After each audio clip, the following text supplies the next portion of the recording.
Hello story lovers, welcome back to our channel Telugu ప్రేమ కథలు. ముందుగా ఒక చిన్న రిక్వెస్ట్, మన ఛానల్ని సబ్స్క్రైబ్ చేసుకోండి. అలాగే వీడియో ఎండ్ వరకు చూసి కథ నచ్చితే మాత్రం వీడియోని ఖచ్చితంగా లైక్ చేయండి. ఈరోజు కథని రచించిన వారు వరలక్ష్మి గారు. ఇక కథలోకి వెళ్ళిపోదామా? తూర్పు దిక్కున సూర్యుడు ఇంకా పూర్తిగా కళ్ళు తెరవలేదు. వీధిలో సన్నగా పొగమంచు పరుచుకొని ఉంది. గాలిలో పారిజాత పూల వాసన, దూరంగా ఏదో గుడిలోంచి ఎంఎస్ సుబ్బలక్ష్మి గారి సుప్రభాతం గాలి అలల మీద తేలి వస్తూ మనసుకు ఎంతో ప్రశాంతతను పంచుతున్నాయి. ఆ ఇంట్లో అందరికంటే ముందుగా నిద్రలేచేది అన్నపూర్ణమ్మ గారే. ఆవిడ వయసు 58. ఆ ఇంటికి మహాలక్ష్మి లాంటి ఇల్లాలు. తలస్నానం చేసి ఆకుపచ్చ రంగు కాటన్ చీర కట్టుకొని నుదుటిన పెద్ద కుంకుమ బొట్టుతో అచ్చం గుడిలో దేవతలా ఉందావిడ. చీర కొంగు నడుముకు దోపుకొని వాకిట్లోకి వచ్చిన అన్నపూర్ణమ్మ ముందుగా చీపురితో వాకిలంతా శుభ్రంగా ఊడ్చి నిండుగా ఉన్న ఇత్తడి బిందెతో నీళ్లు తెచ్చి అందులో కాస్త ఆవు పేడ కలిపి గుమ్మం ముందు కల్లాపి చల్లింది. ఆ తడి నేల మీద వంగి ఎంతో శ్రద్ధగా ముగ్గులు తీర్చిదిద్దింది. ఆ ముగ్గుల మధ్యలో పసుపు కుంకుమ అద్ది 2 ముద్దబంతి పూలు పెట్టేసరికి ఆ పాతకాలపు పెంకుటిల్లు మహాలక్ష్మి కొలువైనట్లుగా కలకల్లాడిపోయింది. సరిగ్గా అప్పుడే నిద్రలేచిన ఆమె భర్త రామారావు గారు భుజాన తువ్వాలు వేసుకొని కళ్ళద్దాలు తుడుచుకుంటూ అరుగు మీదకొచ్చి వాలు కుర్చీలో కూర్చున్నారు. వాకిట్లో పడిన దినపత్రికను తీసుకొని విప్పుతూ, ఏమిటే అన్నపూర్ణ, రాత్రి పడిన మంచుకి ఈరోజు చలి కాస్త గట్టిగానే ఉన్నట్టుంది. ఆ కాఫీ డికాషన్ ఏదో కాస్త చురుగ్గా తగల్ని అన్నారు పేపర్లో అక్షరాల మీద దృష్టి పెడుతూ. అన్నపూర్ణమ్మ ముగ్గు పిండి గిన్నెను పక్కన పెట్టి చేతులు దులుపుకుంటూ పైకి లేచింది. ఆయన మాటలకు చిన్నగా నవ్వి, పొయ్యి మీద పాలు పెట్టే వచ్చానండి, మీరు ముఖం కడుక్కొని వచ్చేలోపు కాఫీ తీసుకొస్తాను అంది ఎంతో ఆప్యాయంగా. ఆయన పేపర్లోంచి తల పైకెత్తకుండానే సరే అన్నట్లుగా తలూపారు. ఉదయం పూట ఆ వాలు కుర్చీ, ఆ పేపర్, భార్య చేతి కాఫీ, ఆయన రిటైర్మెంట్ జీవితానికి అవే అసలైన ఆనందాలు. అన్నపూర్ణమ్మ చేతులు కడుక్కొని లోపలికి నడవడంతో ఆ ఇంటి దినచర్య మొదలైంది. వంటింట్లోకి అడుగు పెడుతుండగానే పొయ్యి మీద పాలు పొంగుకొస్తున్నాయి. చకచక మంట తగ్గించి మరో బర్నర్ మీద డికాషన్ సిద్ధం చేస్తోంది. కాసేపటికి కాఫీ కలుపుకెళ్ళి రామారావు గారికి ఇచ్చి తాను ఓ కప్పు కాఫీ తాగి చకచక వంట పనుల్లో పడిపోయింది. అప్పటికే గడియారం ముళ్ళు 7 దాటుతోంది. ఓ పక్క స్టవ్ మీద వేడివేడిగా ఇడ్లీలు ఉడుకుతున్నాయి. మరోపక్క మధ్యాహ్నం క్యారేజీల కోసం కూరగాయలు తరుక్కుంటూ హడావుడిగా ఉంది అన్నపూర్ణమ్మ. సరిగ్గా అప్పుడే, అత్తయ్య, ఈరోజు కూడా నేను నిద్రలేవకముందే పనులన్నీ మొదలు పెట్టేశారా? కనీసం ఈ కూరగాయలు కోయడానికైనా నన్ను లేపొచ్చు కదా, నాకేమో పొద్దున్నే మెలకు రాలేదు అంటూ వంటింట్లోకి వచ్చింది కావ్య. కావ్య అన్నపూర్ణమ్మ గారి కోడలు. పెళ్ళయి ఇంకా ఏడాదే అయింది.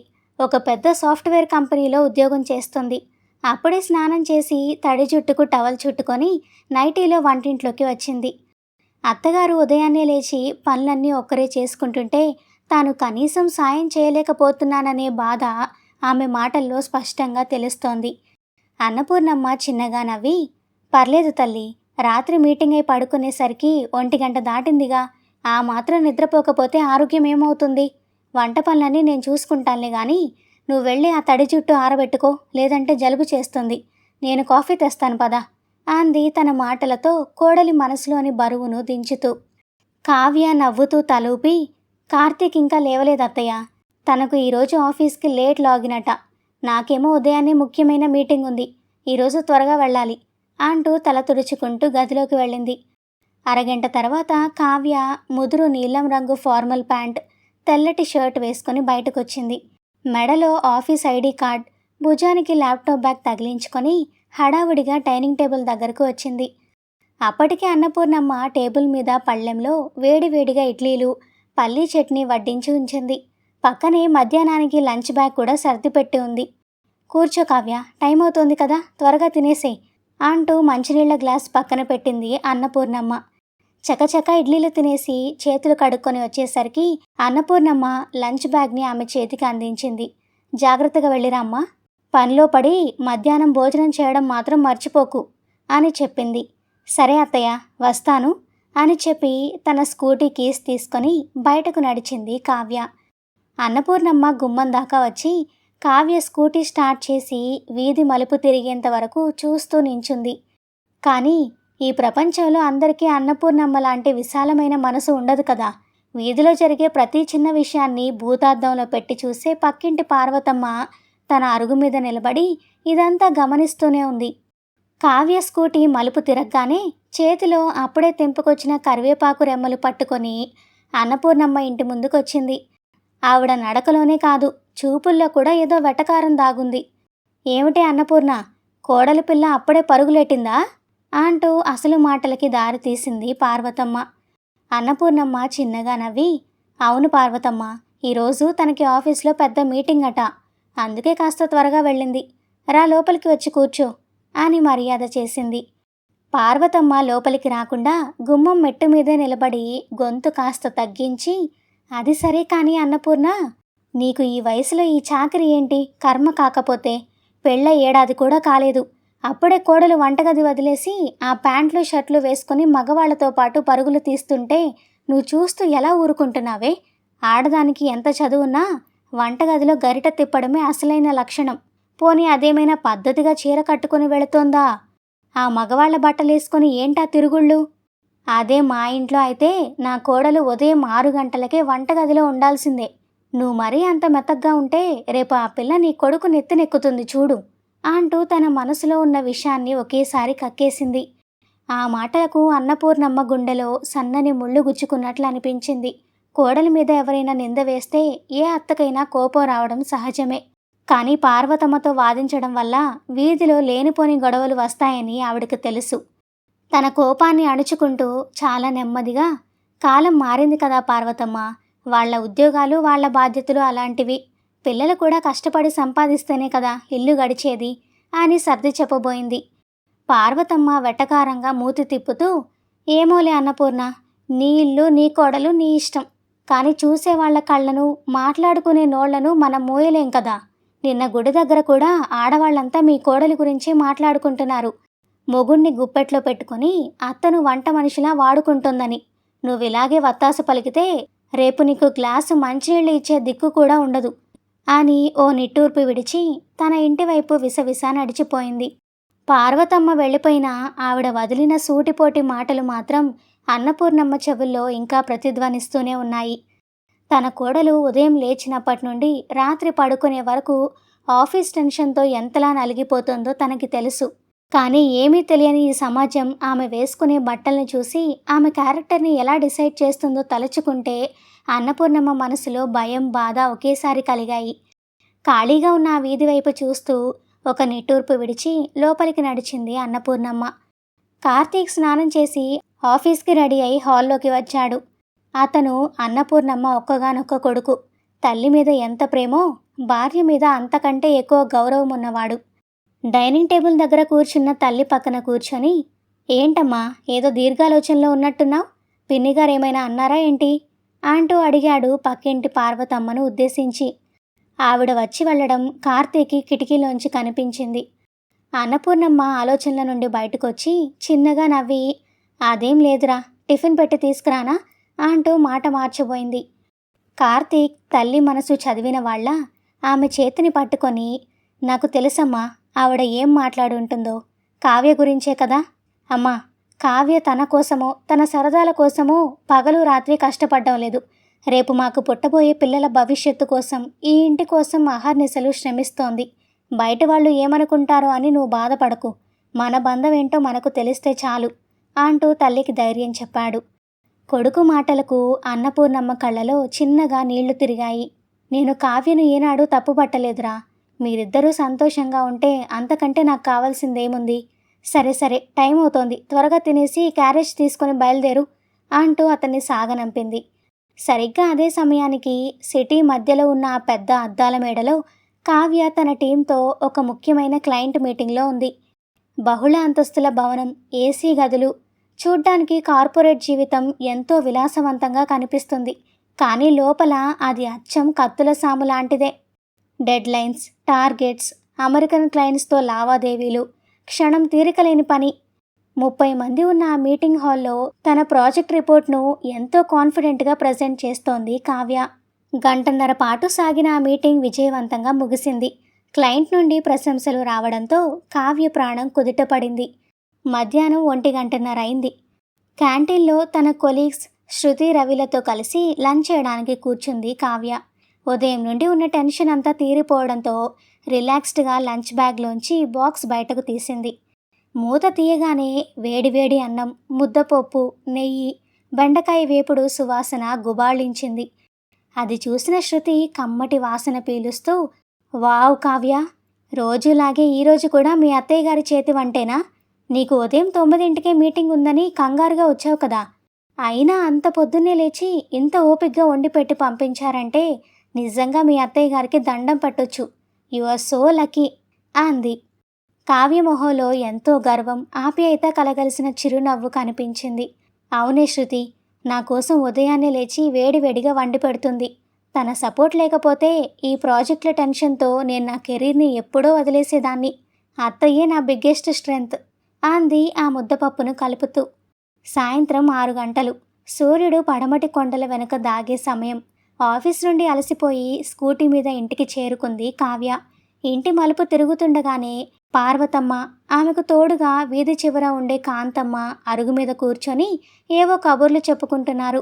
కావ్య రావడం చూడగానే వాళ్ళ మాటలు ఆగాయి. కావ్య వాళ్ళ వైపు చూసి పద్ధతిగా నవ్వి తల ఊపింది. కానీ వాళ్ళు మాత్రం ప్రతి నవ్వు నవ్వకుండా పైనుంచి కిందకు ఆమె వేసుకున్న బట్టలను ఓరకంట చూశారు. కావ్య కొద్దిగా ముందుకు వెళ్ళగానే, చూసావా కాంతమ్మ, మన ఊళ్ళో పద్ధతులు ఎలా తగలడుతున్నాయో? పొద్దున్నే మగవాళ్ళ వెళ్ళడం, పొద్దుపోయాక తీరిగ్గా రావడం, ఇంట్లో అత్తేమో పని మనిషిలాగా దీనికోసం ఎదురు చూడడం. ఇదెక్కడ ఘోరమో ఏంటో. ఆఫీస్ పేరు చెప్పి ఎక్కడెక్కడ తిరుగుతున్నారో ఎవరికి తెలుసు అని కావాలని కావ్యకు వినిపించేంత గట్టిగా అంది పార్వతమ్మ. ఆ మాట వినగానే కావ్య స్కూటీ బ్రేక్ వేసింది. ఆమె చేతులు వణికిపోయాయి. గుండెలో ఏదో బండరాయి పడినట్లయింది. తన కష్టాన్ని, తన వ్యక్తిత్వాన్ని అంత నీచంగా మాట్లాడుతుంటే ఎవరికైనా కోపం వస్తుంది. కావ్య వెనక్కి తిరిగి వాళ్లకు సమాధానం చెప్పాలనుకుంది. కానీ పెద్దవాళ్లతో గొడవ పడితే అత్తగారికి తలవంపులు వస్తాయని భరించి కళ్ళలో తిరుగుతున్న నీళ్లను దాచుకుంటూ మౌనంగా ఇంట్లోకి అడుగుపెట్టింది. కానీ కావ్య బాధను, ఆమెకు జరిగిన అవమానాన్ని అప్పుడే గుమ్మం దగ్గర దీపం పెడుతున్న అన్నపూర్ణమ్మ గమనించింది. కావ్య లోపలికి అడుగు పెట్టగానే ఎదురుగా దేవుడికి దండం పెట్టుకుంటున్న అన్నపూర్ణమ్మ కనిపించింది. తప్పు చేసిన దొంగలా నెమ్మదిగా వెళ్ళి హాల్లో ఉన్న సోఫాలో కూలబడింది కావ్య. చేతిలో ఉన్న ల్యాప్టాప్ బ్యాగ్ని పక్కన పెట్టి 2 చేతుల్లో ముఖం దాచుకొని కళ్ళు మూసుకుంది. వీధిలో ఆ ఆడవాళ్లు అన్న మాటలు ఆమె చెవుల్లో మారుమోగుతున్నాయి. అప్పుడే దేవుడికి హారతిచ్చి పళ్ళెంతో బయటకొచ్చింది అన్నపూర్ణమ్మ. సోఫాలో నీరసంగా కూర్చున్న కోడల్ని చూడగానే ఆమె మనసు చివుక్కుమంది. తన బాధ ఎందుకో తెలిసి కూడా ఏమీ ఎరగనట్టు హారతి పళ్ళెం కావ్య దగ్గరకు తీసుకువెళ్ళి, రా తల్లి, బాగా అలసిపోయావు, ముందు హారతి కళ్ళకద్దుకో, మనసు ప్రశాంతంగా ఉంటుంది అంది ఎంతో ఆప్యాయంగా. కావ్య ఉలికిపడి కళ్ళు తెరిచింది. ఆమె కళ్ళు అప్పటికే ఎర్రబడి ఉన్నాయి. హారతి తీసుకొని కుంకుమ బొట్టు పెట్టుకుంటుండగా ఆమె వేళ్లు సన్నగా వణకడం అన్నపూర్ణమ్మ గమనించింది. ఏంటి కావ్య, ఆఫీస్లో ఏమైనా సమస్య? పనిభారం మరీ ఎక్కువైందా? మొహం అలా వాడిపోయింది అంటూ పక్కనే కూర్చొని కావ్య తల నిమిరింది అన్నపూర్ణమ్మ. అత్తగారి ఆప్యాయతకు అప్పటిదాకా బిగబట్టుకున్న దుఃఖం పొంగుకొచ్చింది. ఆమె ప్రమేయం లేకుండానే కళ్ళలోంచి నీళ్లు ఆగకుండా రాలిపోయాయి. అన్నపూర్ణమ్మ కోడలి వీపు నిమురుతూ, ఏడవకు తల్లి, నేనున్నాను కదా అంది ధైర్యం చెబుతూ. కొద్దిసేపటికి కావ్య తన్ని తాను సముదాయించుకొని కన్నీళ్లు తుడుచుకుంటూ తల పైకెత్తింది. అత్తయ్య, నేనేమైనా తప్పు చేస్తున్నానా? చదువుకున్నాను కదా అని ఉద్యోగంలో చేరి ఈ ఇంటిని, మిమ్మల్ని నిర్లక్ష్యం చేస్తున్నానా? ఉదయం లేచినప్పటి నుండి మీరు నా కోసం పని మనిషిలా కష్టపడుతున్నారు. కనీసం ఒక కప్పు కాఫీ కూడా మీకు చేసి పెట్టలేని బతుకు నాది. నా వల్లే కదా వీధిలో వాళ్ళంతా మిమ్మల్ని, నన్ను ఇన్ని మాటలు అంటున్నారు. నా ఉద్యోగం వల్ల మీకు తలవంపులు వస్తుంటే నేను రేపే ఈ జాబ్ వదిలేస్తానత్తయ్య అంది గొంతు పూడుకుపోతుండగా. ఆ మాట వినగానే అన్నపూర్ణమ్మ ముఖం గంభీరంగా మారింది. కావ్య 2 చేతులను తన చేతుల్లోకి తీసుకొని ఆమె కళ్ళలోకి సూటిగా చూసింది. పిచ్చిదానా, ఏంటి నువ్వు మాట్లాడేది? ఉద్యోగం వదిలేస్తావా? ఎవరి కోసం? ఆ పని పాట లేని పార్వతమ్మ మాటలు వినా? చూడు కావ్య, ఈ లోకానికి ఎదుటి వాళ్ల లోపాలు ఎంచడం మాత్రమే తెలుసు. వాళ్లకు కనిపించేది నువ్వు వేసుకునే ప్యాంటు షర్టు మాత్రమే. కానీ నా కళ్ళకు ఏం కనిపిస్తుందో తెలుసా? ఉదయం 6 గంటలకు లేచి రాత్రి 1 గంట వరకు ప్రాజెక్టులంటూ కష్టపడే ఒక బాధ్యత గల ఆడకూతురు కనిపిస్తోంది. రేపు నా కొడుక్కి, నీ పిల్లలకి భవిష్యత్తు ఇవ్వడం కోసం నీ యవ్వనాన్ని, నీ సంతోషాలను త్యాగం చేస్తున్న ఒక తల్లి కనిపిస్తుంది. నిన్ను చూసి నేను గర్వపడుతున్నాను తప్ప ఏనాడు బాధపడలేదు అంది చాలా స్పష్టంగా. అత్తగారి మాటలకు కావ్య ఆశ్చర్యంగా చూసింది. అన్నపూర్ణమ్మ చిన్నగా నవ్వి, చూడు కావ్య, వంట చేయడం, ఇల్లు ఊడ్చడం ఎవరైనా చేస్తారు. దానికి ఆడ మగ అని తేడా లేదు. కానీ నీ నైపుణ్యాన్ని ప్రపంచానికి చూపించి నీ కాళ్ల మీద నువ్వు నిలబడ్డం అందరికీ చేత కాని పని. నువ్వు అలా సాధిస్తుంటే చూసి మురిసిపోవాల్సిన బాధ్యత అత్తగా నాది. వీధిలో 4 కాకులు అరిచాయని ఆకాశంలో ఎగిరే గద్ద తన ప్రయాణాన్ని ఆపేస్తుందా చెప్పు? వాళ్ల మాటలు గాలి కొదిలే. నీ వెనక కొండంత అండగా నేనున్నాను. నువ్వు హాయిగా వెళ్ళి స్నానం చేసిరా. నీకు ఇష్టమని వేడివేడిగా బజ్జీలు వేశాను. కాఫీ తాగుతూ తిందాం అంటూ వాతావరణాన్ని పూర్తిగా తేలికపరిచింది. కావ్య మనసులో ఉన్న భారమంతా ఒక్కసారిగా దిగిపోయింది. తన కన్న తల్లి కూడా ఇంతలా అర్థం చేసుకుంటుందో లేదో తెలియదు, కానీ అత్తగారి రూపంలో తనకు ఒక అద్భుతమైన స్నేహితురాలు దొరికిందని ఆమె మనసు ఉప్పొంగిపోయింది. థ్యాంక్ యూ అత్తయ్య, థ్యాంక్ యూ సో మచ్ అంటూ అన్నపూర్ణమ్మను మళ్ళీ వాటేసుకుంది. ఆ ఇంట్లో అత్తాకోడళ్ల మధ్య ఉన్న ఆ మమతల బంధం ముందు బయట వాళ్ల కుట్రలు, గుసగుసలు దిగదుడిపే అనిపించింది. సరిగ్గా అప్పుడే అన్నపూర్ణమ్మ ఫోన్ మోగింది. ఫోన్ చేసింది పక్కింటి పార్వతమ్మ. హలో అన్నపూర్ణ, రేపు శుక్రవారం కదా, మా ఇంట్లో లలిత సహస్రనామ పారాయణం పేరంటం పెట్టుకుంటున్నాను. వీధిలో ఉన్న ముత్తైదువులందరినీ పిలుస్తున్నాను. నువ్వు నీ కోడలు తప్పకుండా రావాలి సుమా అంది వెటకారం పోనివ్వకుండా. అన్నపూర్ణమ్మ పెదవుల మీద ఒక చిరునవ్వు మెరిసింది. తప్పకుండా వస్తాం పార్వతమ్మ. నా కోడలు లేకుండా నేనొస్తానా? పసుపు కుంకుమలు తీసుకొని ఇద్దరం వస్తాం అని ఫోన్ పెట్టేసింది. శుక్రవారం సాయంత్రం వీధిలో ఎటు చూసినా పండుగ వాతావరణమే కనిపిస్తోంది. పార్వతమ్మ గారి ఇల్లు ముత్తైదువులతో కళకళ్లాడుతోంది. ఆ రోజు కావ్య ఆఫీస్ నుండి 1 గంట ముందే ఇంటికి వచ్చేసింది. అత్తగారితో పాటు పేరంటానికి వెళ్లాలని ఎంతో ఉత్సాహంగా ముస్తాబైంది. నారింజ రంగు కంచిపట్టు చీర కట్టుకొని, మెడలో సన్నటి బంగారు గొలుసు, చేతులకు నిండుగా మట్టి గాజులు, జడలో గుప్పెడు మల్లెపూలు, నుదుటున ఎర్రటి కుంకుమ బొట్టు పెట్టుకొని హాల్లోకి రాగానే అన్నపూర్ణమ్మ కళ్ళు ఆశ్చర్యంతో విచ్చుకున్నాయి. దిష్టి తగులుతుందేమో నా తల్లికి, కుందనపు బొమ్మలా ఉన్నావు అంటూ కళ్ళకి ఉన్న కాటుకను తీసి కావ్య చెవి వెనక పెట్టింది అన్నపూర్ణమ్మ. ఇద్దరూ కలిసి పార్వతమ్మ ఇంటికి బయలుదేరారు. వాళ్ళు గుమ్మం ఎక్కగానే పేరంటంలో ఉన్న ఆడవాళ్ళందరి చూపులు ఒక్కసారిగా వాళ్ల వైపే తిరిగాయి. ముఖ్యంగా కావ్యను ఆ పట్టు చీరలో అంత సాంప్రదాయబద్ధంగా చూసేసరికి వాళ్ళు కళ్ళు తాలేశారు. ఎప్పుడూ ప్యాంట్లు షర్టుల్లో హడావుడిగా వెళ్తూ కనిపించే కావ్యలోని ఈ కొత్త కోణం వాళ్లకు మింగుడు పడలేదు. గుంపులో కూర్చున్న కాంతమ్మ, పార్వతమ్మ ఒకరి ముఖాలు ఒకరు చూసుకొని కళ్ళతోని సైగలు చేసుకున్నారు. కావ్య ఎంతో పద్ధతిగా లోపలికి వెళ్ళి అక్కడ ఉన్న వాళ్ళందరికీ నమస్కారం చేసింది. కాసేపటికి పారాయణం పూర్తయింది. ముత్తైదువులకు పసుపు కుంకుమలు, వాయినాలు ఇచ్చే సమయం వచ్చింది. పార్వతమ్మ చేతిలో పళ్ళెం పట్టుకొని ఒక్కొక్కరికి ఇస్తూ అన్నపూర్ణమ్మ కావ్య కూర్చున్న వైపు వచ్చింది. పార్వతమ్మ ముఖంలో చిరునవ్వు ఉంది, కానీ ఆమె మాటల్లోని విషయం మాత్రం దాచుకోలేకపోయింది.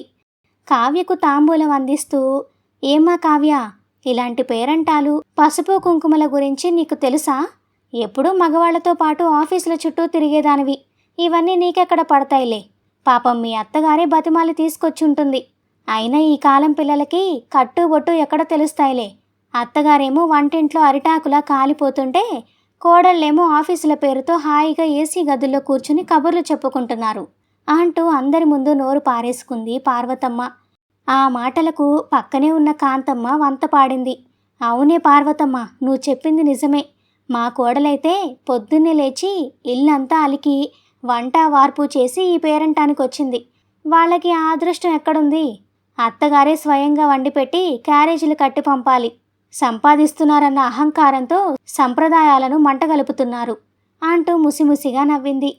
చుట్టూ ఉన్న వాళ్ళంతా మౌనంగా వింటున్నారు. కొందరు కావ్యను నిలదీస్తున్నట్టుగా చూస్తున్నారు. పండుగ వాతావరణం కాస్త ఒక పబ్లిక్ పంచాయతీలా మారిపోయింది. ఆ అవమానానికి కావ్య ముఖం చిన్నబోయింది. తాను ఎంత పద్ధతిగా ఉన్నా ఈ సమాజం తన్ను ఒక నేరస్తురాలిగానే చూస్తుందని ఆమెకు అర్థమై బాధతో తలదించుకొని కన్నీళ్లు దిగమింగుకుంది. కానీ ఈసారి అన్నపూర్ణమ్మ మౌనంగా ఊరుకోలేదు. నలుగురి ముందు తన కోడలికి జరుగుతున్న అవమానం చూసి ఆమె మనసు రగిలిపోయింది. ఎప్పుడూ ఎంతో నెమ్మదిగా ప్రశాంతంగా ఉండే అన్నపూర్ణమ్మ ముఖంలో ఒక్కసారిగా తెలియని గాంభీర్యం ఆవరించింది. పార్వతమ్మ ఇస్తున్న పసుపు కుంకుమలను అందుకోకుండా చేతులు వెనక్కి తీసుకుంది అన్నపూర్ణమ్మ. ఒక్క అడుగు ముందుకేసి పార్వతమ్మ కళ్ళలోకి సూటిగా చూసింది. ఆ చూపులోని తీవ్రతకు పార్వతమ్మ నోటి వెంట మాట రాలేదు. అప్పటిదాకా గుసగుసలాడుతున్న ఆ గదిలో ఒక్కసారిగా నిశ్శబ్దం అలుముకుంది. పార్వతమ్మ! అన్నపూర్ణమ్మ గొంతు ఆ గదిలో నిశ్శబ్దాన్ని చీల్చుకుంటూ గంభీరంగా వినిపించింది. పసుపు కుంకుమలిచ్చేటప్పుడు ఎదుటివారికి నిండా నూరేళ్లు చల్లగా ఉండాలని దీవెనలివ్వాలి, కానీ ఇలా వాళ్ల మనసుల మీద విషం చిమ్మకూడదే. సాంప్రదాయం అంటే తలకు నూనె రాసుకొని చీర కట్టుకొని వంటగదిలో గరిట తిప్పడమే అని నీకెవరు చెప్పారు? సంప్రదాయం అంటే కుటుంబం కష్టాల్లో ఉన్నప్పుడు తోడుగా నిలబడ్డం, భర్త భారాన్ని పంచుకోవడం. ఒకప్పుడు ఉదయం లేచినప్పటి నుండి పొయ్యి ముందు పడి చాకరీ చేస్తేనే దాన్ని ఇంటి బాధ్యత అనుకునేవాళ్ళం. కానీ ఇప్పుడు రోజులు మారాయి. నా కోడలు వంటింటికే పరిమితం కాకుండా బయటికెళ్ళి 10 మందితో పోటీపడి పనిచేస్తోంది. అప్పట్లో ఆ పొయ్యి సెగైనా, ఇప్పుడు ఆఫీసుల్లో పడే ఒత్తిడైనా అదంతా కుటుంబం కోసమే కదా. పనిచేసే తీరు మారింది, కానీ ఇంటికి చేదోడుగా ఉండాలన్న తన బాధ్యత మారలేదు. తన కాళ్ల మీద తాను నిలబడి తను పడుతున్న ఆ కష్టం నీకు అహంకారంలో ఎలా కనిపించిందే అని సూటిగా ప్రశ్నించింది. ఆ మాటకు పార్వతమ్మ గొంతులో పచ్చివెలక్కాయ పడినట్లయింది. ఏం మాట్లాడాలో అర్థం కాక నీళ్లు నమిలింది. అన్నపూర్ణమ్మ చూపులు ఇప్పుడు కాంతమ్మ వైపు తిరిగాయి. కాంతమ్మ, నా కోడలు నన్ను పని మనిషిలా వాడుకుంటోందని అన్నావు కదా. ఒక తల్లిగా నేను నా కొడుక్కి ఇన్నేళ్లు వండి పెట్టలేదా? వాడికి వండి పెడితే రాని కష్టం రేపు నా మనవళ్ల భవిష్యత్తు కోసం అహర్నిశలు కష్టపడుతున్న నా కోడలికి నేను 2 ముద్దలు చేసి పెడితే వస్తుందా? తను ఆఫీస్లో పడుతున్న ఒత్తిడి ముందు నేను వంటింట్లో పడుతున్న కష్టం ఒక లెక్క కాదు. నా కోడలికి నేను సాయంగా ఉండడం నా బాధ్యత. దానికి మీకెందుకే అంత కడుపు మంట? ఆ గదిలో ఎవరూ కిక్కురుమనడం లేదు. కావ్య కళ్ళలో అప్పటిదాకా ఉన్న బాధ ఇప్పుడు అత్తగారి మాటలు వింటుంటే ఆనంద బాష్పాలుగా మారుతోంది. ఇక ఆడపిల్లల బట్టల గురించి మాట్లాడుతున్నారు కదూ? అన్నపూర్ణమ్మ గొంతులో కాస్త వ్యంగ్యం ధ్వనించింది. ప్యాంటు షర్టు వేసుకుంటే మీకు తప్పులా కనిపిస్తోంది, కానీ ఆ బట్టలు వేసుకుని ఆ పిల్ల రోజంతా సరదాగా షాపింగ్లు సినిమాలు తిరగట్లేదు. మగవాళ్లతో సమానంగా, కొన్నిసార్లు వాళ్లకంటే మిన్నగా బాధ్యతలు మోస్తూ బుర్ర బద్దలు కొట్టుకుని పనిచేస్తోంది. తన పనికి తన ప్రయాణానికి ఆ బట్టలు సౌకర్యంగా ఉంటాయి కాబట్టి వేసుకుంటోంది. బట్టలను చూసి క్యారెక్టర్ని డిసైడ్ చేసే మీ నీచమైన బుద్ధి మారాలి పార్వతమ్మ. నీ కోడలు ఉదయం 6 గంటలకే వంటగదిలో ఉంటుందని గొప్పలు చెప్పావు కదా. డిగ్రీలు చదివిన ఆ పిల్లను వంటింటికే పరిమితం చేసి ఆమె కలలను ఆశలను చంపేసి చాకరీ చేయించడం గొప్ప అనిపించుకోదు. నా కోడలు ఈరోజు తన కాళ్ల మీద తను నిలబడింది. 10 మందిలో తలెత్తుకొని బతుకుతోంది. నా కోడలు నా గుప్పిట్లో లేదు పార్వతమ్మ, నా గుండెల్లో ఉంది. అన్నపూర్ణమ్మ చెప్పిన ఆ ఒక్కో మాట ఆ పేరంటంలో ఉన్న ఆడవాళ్లందరి చెంపలు చెళ్ళుమనిపించినట్లు తగిలాయి. పార్వతమ్మ, కాంతమ్మ సిగ్గుతో తలదించుకున్నారు. అన్నపూర్ణమ్మ నెమ్మదిగా వెనక్కి తిరిగి కావ్య చేయి పట్టుకొని, పద కావ్య, మనిషి కష్టాన్ని బాధ్యతను గుర్తించలేని వాళ్ల ముందు మనం ఎంత పద్ధతిగా ఉన్నా వాళ్ళకి తప్పుగానే కనిపిస్తుంది. ఇక్కడ వీళ్ళిచ్చే ఈ పసుపు కుంకుమల కంటే మన ఇంట్లో ఉన్న ఆ తులసమ్మ ఇచ్చే దీవెనలే మనకు శ్రీరామరక్ష.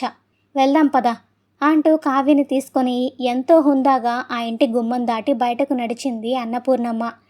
ఆ ఇద్దరు గుమ్మం దాటి బయటకు వెళ్తుంటే పేరంటంలో ఉన్న ఆడవాళ్ళకి నోట మాట రాలేదు. పక్కవాళ్ల గురించి మాట్లాడుకునే వాళ్ల బుద్ధులు రాత్రికి రాత్రే మారిపోకపోయినా కనీసం అన్నపూర్ణమ్మ ముందు ఇంకెప్పుడు నోరు పారేసుకోకూడదన్న బెదురు మాత్రం వాళ్ల ముఖాల్లో కనిపించింది. ఇంటికి చేరుకొని గుమ్మం దాటగానే హాల్లో ఉన్న సోఫాలో కూలబడింది కావ్య.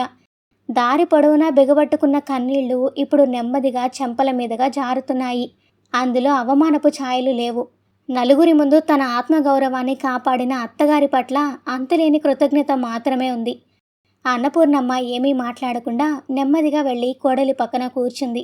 తన చీర కొంగుతో కావ్య కన్నీళ్లు తుడిచి ఆప్యాయంగా ఆమె వీపు నిమిరింది. అప్పుడే వసారాలోంచి లోపలికి వచ్చిన రామారావు గారు కోడలి ఏడుపు చూసి ముందు కాస్త కంగారు పడ్డా తన భార్య ముఖంలోని ప్రశాంతత చూడగానే ఆయనకు విషయం అర్థమైపోయింది. ఏమీ మాట్లాడకుండా నేరుగా వంటింట్లోకి వెళ్ళి ఓ గ్లాస్తో మంచినీళ్లు తెచ్చి కావ్య చేతికి అందించారు. రాత్రి 10 కావస్తోంది. భోజనాలు ముగిశాక వంటింట్లో పనులన్నీ చక్కబెట్టుకొని గ్యాస్ బల్ల తుడుస్తోంది అన్నపూర్ణమ్మ. హాల్లో టీవీ కట్టేసి వాకిలి గుమ్మానికి గడియ పెట్టి రామారావు గారు తమ గదిలోకి నడిచారు. చేతులు తుడుచుకుంటూ అన్నపూర్ణమ్మ కూడా ఆయన వెనకే వెళ్లడంతో అప్పటిదాకా సందడిగా ఉన్న ఇల్లంతా నెమ్మదిగా నిశ్శబ్దంలోకి జారుకుంది. తమ గదిలోకి వచ్చిన కార్తీక్ ఏసీ ఆన్ చేసి మంచం మీద వాలి క్యాజువల్గా మొబైల్ చూస్తున్నాడు. డ్రెస్సింగ్ టేబుల్ ముందు నిలబడి జుట్టుకు క్లిప్ పెట్టుకుంటున్న కావ్య పగలు పేరంటంలో జరిగిన విషయమంతా కార్తీక్కి చెప్తూ కాస్త ఉద్వేగానికి లోనైంది. అత్తయ్య అలా వాళ్ళందరి ముందు నా గురించి అంత గొప్పగా మాట్లాడతారని నేను అస్సలు ఊహించలేదు కార్తీక్. నా ఉద్యోగాన్ని, నా కష్టాన్ని తను అంతలా అర్థం చేసుకున్నారని ఇవాళే తెలిసింది అంది నెమ్మదిగా. కార్తీక్ ఫోన్ పక్కన పెట్టి ఆమె వైపు చూస్తూ, అమ్మ ఎప్పుడూ అంతే కావ్య, బయటకు పెద్దగా ఏమీ చెప్పదు, కానీ తన వాళ్ళకి ఏ చిన్న మాట వచ్చినా అస్సలు ఊరుకోదు అన్నాడు చిన్నగా నవ్వుతూ. మంచం దగ్గరకు వచ్చి కూర్చున్న కావ్య, అవును కార్తీక్, ఇన్నాళ్ళు ఆఫీస్ పనులంటూ ఇంటి బాధ్యతలను పూర్తిగా అత్తయ్యకి వదిలేశాను. ఇక నుంచి ఇంట్లో నా వంతు సాయం నేను చేయాలి అంది మనసులో ఏదో గట్టిగా నిర్ణయించుకున్నట్లుగా. మరుసటి రోజు ఉదయం సూర్యుడు ఇంకా పొగమంచు దుప్పటి తీయకముందే అలవాటు ప్రకారం నిద్రలేచింది అన్నపూర్ణమ్మ. రాత్రి జరిగిన సంఘటనల వల్ల కాస్త ఆలస్యంగా పడుకోవడంతో కళ్ళు ఇంకా బరువుగానే ఉన్నాయి. తలస్నానం చేసి తడి చుట్టుకు టవల్ చుట్టుకొని పెరట్లో దేవుడి కోసం పారిజాతం పూలు కోసుకొని లోపలికి వస్తోంది అన్నపూర్ణమ్మ. సరిగ్గా అప్పుడే బయట అరుగు మీద కూర్చొని దినపత్రిక విప్పుతున్న రామారావు గారు, ఏమ్మా కావ్య, కాస్త వేడిగా కాఫీ తీసుకురామ్మా అని అడగడం వినిపించింది. అదేంటి, ఆయన నన్ను కాకుండా కావ్యను కాఫీ అడుగుతున్నారేంటి అనుకుంటూ దేవుడి గూటి దగ్గర పూల సజ్జను పెట్టి ఆశ్చర్యంగా వంటింట్లోకి తొంగి చూసింది అన్నపూర్ణమ్మ. అక్కడ కావ్య అప్పటికే నిద్రలేచి స్నానం ముగించుకొని పొయ్యి ముందు కాఫీ కలుపుతూ కనిపించింది. ఏంటి కావ్య, ఈరోజు పొద్దున్నే లేచేశావు? ఈరోజే సెలవు కదా, కాసేపు పడుకోకపోయావా? నీకెందుకు ఈ హడావుడి, నేనున్నాను కదా అంది అన్నపూర్ణమ్మ ఆప్యాయంగా మందలిస్తూ. అత్తగారి మాటలు విన్న కావ్య చిరునవ్వుతో వెనక్కి తిరిగింది. ఇందులో హడావుడేముందత్తయ్య? సెలవు రోజుల్లో కూడా ఇంటి పనులన్నీ మీరే చేస్తే ఇక నాకెందుకు అత్తయ్య ఈ సెలవు? ఎన్నాళ్ళు నా బాధ్యతలను మీ భుజాన వేసుకున్నారు. నేను ఆఫీస్ పనుల్లో పడి ఇల్లు పట్టించుకోకపోయినా ఏనాడు విసుక్కోలేదు. ప్రేమను అడగకుండానే ఇవ్వడం అత్తగా మీ గొప్పతనం. కానీ తీసుకున్న ఆ ప్రేమను బాధ్యతగా తిరిగి ఇవ్వడం కూడా కోడలిగా నాకు తెలియాలి కదా. రోజు ఎంతో కొంత సాయం చేస్తాను, కానీ సెలవు రోజుల్లో మాత్రం ఈ వంటగది నాది. మీరు హాయిగా మహాలక్ష్మిలాగా సోఫాలో కూర్చొని విశ్రాంతి తీసుకోండి. మీకు, మావయ్య గారికి, మీ అబ్బాయికి నచ్చిన వంటలు నేను చేసి పెడతాను. ప్రస్తుతానికి ఇదిగోండి మీ కోడలి చేతి కాఫీ తాగండి అంటూ ఓ కప్పును ఆప్యాయంగా అన్నపూర్ణమ్మ చేతికి అందించింది కావ్య. ఆ వేడి కాఫీ ఆవిర్ల కన్నా కావ్య మాటల్లోని ప్రేమే అన్నపూర్ణమ్మ మనసును మరింత వెచ్చగా తాకింది. కోడల్ని చూసి ఎంతో మురిపెంగా నవ్వింది. మావయ్య గారు వెయిట్ చేస్తున్నారు, నేను వెళ్ళి కాఫీ ఇచ్చేసి వస్తాను అంటూ మరో కప్పు తీసుకొని బయటకు నడిచింది కావ్య. పేపర్ చదువుతున్న రామారావు గారు కాఫీ తెచ్చిన కోడల్ని చూసి చిన్నగా నవ్వారు. రామ్మ కావ్య, కరెక్ట్ టైంకి పట్టుకొచ్చావు. ఇందాక నువ్వు వంటింట్లోకి వెళ్తుంటే చూశాను, అందుకే నిన్నే అడిగాను. థ్యాంక్స్ తల్లి అంటూ ఆమె చేతిలోంచి కప్పు అందుకున్నారు. ఆ ఉదయం ఆ ఇంట్లో కాఫీ గుమగుమలతో పాటే ఆ అత్తాకోడళ్ళ కొత్త అనుబంధం కూడా అంతే కమ్మగా పరిమళించింది. విన్నారు కదండి ఇవాల్టి మన కథ. అత్తాకోడళ్ళంటే ఎప్పుడూ ఆధిపత్యం కోసం పోరాడే వాళ్లే కాదు, ఇలా ఒకరి కష్టాన్ని మరొకరు పంచుకునే ప్రాణ స్నేహితుల్లా కూడా ఉండొచ్చు అని ఈ కథ చెబుతోంది కదూ. నిజానికి మన అసలైన సంప్రదాయం అంటే గడప దాటకుండా వంటింటికే పరిమితం అవ్వడం కాదు. కుటుంబం కోసం, తన కాళ్ళ మీద తను నిలబడ్డం కోసం కష్టపడుతున్న కోడలికి ఒక అత్తగారు అండగా నిలబడ్డం. తన కోసం సమాజాన్ని ఎదిరించిన అత్తగారి ప్రేమను కోడలు అంతే బాధ్యతగా తిరిగి ఇవ్వడం. బయట వాళ్ళు ఏమనుకుంటారు, ఏమంటారు అన్న భయం కంటే మన ఇంట్లో వాళ్ళ మీద మనకున్న నమ్మకమే ఒక కుటుంబాన్ని బలంగా నిలబెడుతుంది. అర్థం చేసుకునే అత్తగారు, ఆ ప్రేమను గౌరవించే కోడలు ఉంటే ఏ ఇల్లైనా ఆనందాల లోగిలే అవుతుంది. ఈ కథ ద్వారా ఈ చిన్న నిజాన్ని మీ మనసుల దాకా తీసుకురావాలన్నదే మా ప్రయత్నం. ఈ కథ మీకెలా అనిపించిందో కామెంట్స్లో తప్పకుండా చెప్పండి. నచ్చితే ఓ లైక్ చేసి మీ ఆత్మీయులకు షేర్ చేయండి. మీరు చేసే ఈ ఒక్క లైక్ మన వీడియోని మరికొంతమందికి చేరుస్తుంది. ఇలాంటి మరెన్నో అద్భుతమైన కథల కోసం మన తెలుగు ప్రేమ కథలు ఛానల్ని సబ్స్క్రైబ్ చేసుకోవడం మర్చిపోకండి. అలాగే పక్కనే ఉన్న బెల్ ఐకాన్ మీద నొక్కండి. అప్పుడే మేము వీడియో అప్లోడ్ చేసిన వెంటనే మీకు నోటిఫికేషన్ వస్తుంది. మరో మంచి కథతో మళ్ళీ కలుద్దాం. అంతవరకు సెలవు. Bye bye.